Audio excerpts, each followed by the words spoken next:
मामु school जाने बेलामा भात पस्किदिनु न।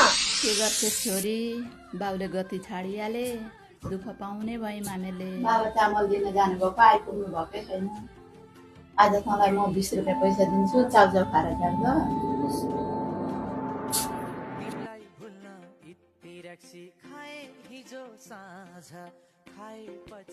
ल आज पनि पिएरै आउनु भएछ होइन, के गरी यो लत छुटाउनु मैले। हेर न, हान्ने गोरुको जस्तो हेर्नु भएको। अब यसको अनुहार देखेपछि मलाई लोतर लागिहाल्यो नि।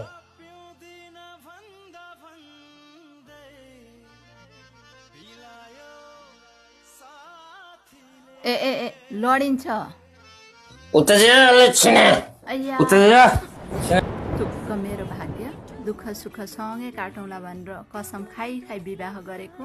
आँखामा एउटी छोरी छे, उसको राम्रो शिक्षा दीक्षा अनि लालन पालन गर्नुपर्ने। श्रीमानको यो हालत छ, मैले कुनै हालतमा पनि श्रीमानलाई राम्रो बाटोमा ल्याउनै पर्छ। के टल्ल परेर हेर्छेस्, भित्र गएर खाना पस्के भनेको सुन्नेस्।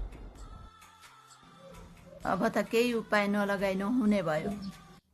तपाईँ चामल दिन जानुभएको होइन? खोइ त चामल, मैले केले भात पकाउनु? हेर आफ्ना लोग्नेसँग मुखै लाग्यो कि माइतीबाट ल्याउन पकाउन सक्दिनस्। जमिनदार छन् भने त्यस्तो माइती एक बोरा चामल छोरीलाई दिन सक्दैनन्। अस्ति भर्खर ल्याएको सकियो, आफू चाहिँ केही गर्नु छैन, सधैँ माग्न लाज लाग्दैन। मैले कसरी उहाँको बानी सुधार्ने होला। गाली गरेर झगडा गरेर त झन हुँदैन। मैले माया गरेर फकाइ फकाइ नै उहाँको मन जित्नुपर्छ। भात पाकेपछि मलाई उठाउनु है। लाडे म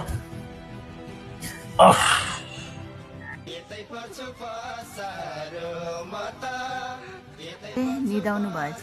अब गएर चामल ल्याएर भात पकाएर त हुनै पर्यो।